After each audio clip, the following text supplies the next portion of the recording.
नमस्कार, मैं संजय सप्तर्षि। आज चर्चा का विषय है भारतीय संविधान का निर्माण।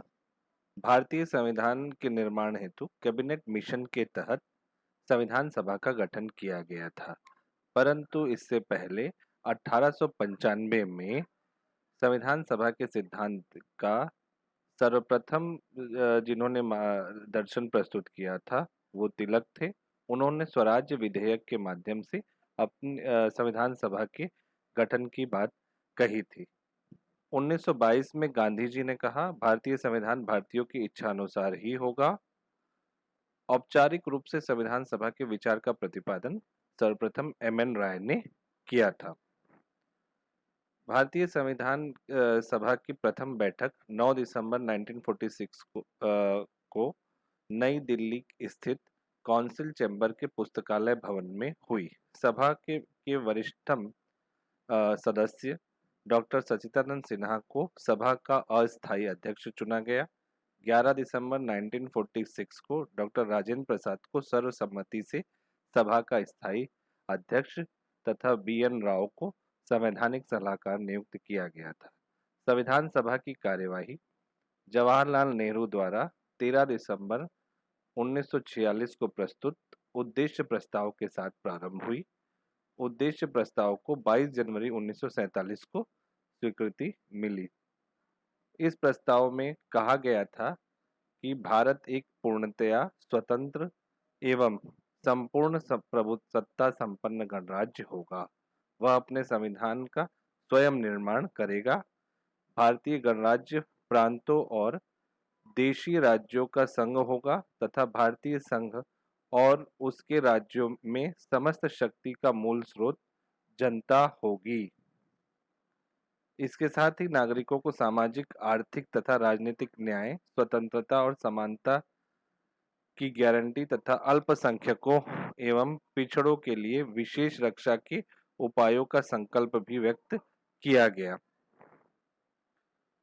उद्देश्य प्रस्ताव की स्वीकृति के बाद संविधान सभा ने संविधान निर्माण हेतु अनेक समितियों का गठन किया। संविधान सभा द्वारा गठित समितियों थी प्रारूप समिति, जिसके अध्यक्ष डॉक्टर भीमराव अंबेडकर थे। संघ संविधान समिति, जिसके अध्यक्ष जवाहरलाल नेहरू। प्रांतीय संविधान समिति, अध्यक्ष सरदार वल्लभ भाई पटेल। मूल अधिकार एवं अल्पसंख्यक समिति, अध्यक्ष सरदार वल्लभ भाई पटेल। देशी रियासत समझौता समिति, अध्यक्ष डॉक्टर राजेंद्र प्रसाद। ऐसे ही कई अन्य समितियां भी थी, जिसमें प्रारूप समिति प्रमुख थी, जिसके 7 सदस्य थे।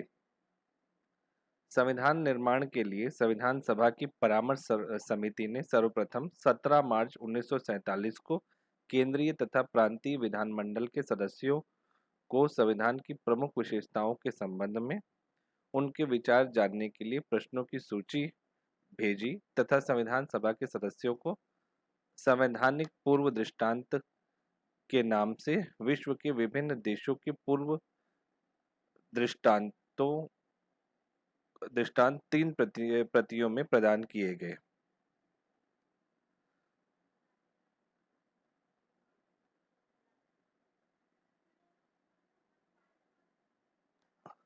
संविधान का प्रथम वाचन 4 नवंबर 1948 से 9 नवंबर 1948 तक चला।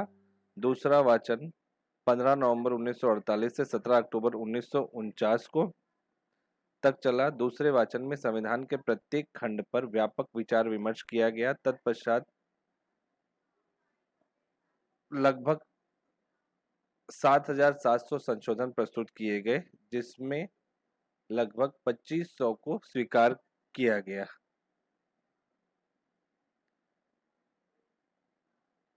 संविधान सभा के प्रारूप पर संविधान के प्रारूप पर तीसरा वाचन 14 से 26 नवंबर 1949 तक चला। डॉक्टर भीमराव अंबेडकर ने संविधान सभा द्वारा निर्मित संविधान को पारित करने का प्रस्ताव रखा। 26 नवंबर 1949 को यह प्रस्ताव पारित हुआ तथा इसी दिन संविधान सभा द्वारा भारतीय संविधान को अंगीकृत किया गया और संविधान सभा ने के 284 उपस्थित सदस्यों ने संविधान पर हस्ताक्षर किए। संविधान सभा की अंतिम बैठक 24 जनवरी 1950 को हुई। इसी दिन सदस्यों ने संविधान पर अंतिम रूप से हस्ताक्षर किए तथा डॉक्टर राजेंद्र प्रसाद को भारत का प्रथम राष्ट्रपति चुना गया और संविधान सभा भंग कर उसे अंतरिम संसद में परिवर्तित कर दिया गया। हालांकि 26 जनवरी 1950 के बाद संविधान सभा का कार्य समाप्त हो गया, पर न्यायिक निर्वचनों और संवैधानिक संशोधनों द्वारा इसके निर्माण की प्रक्रिया अब भी जारी है। धन्यवाद।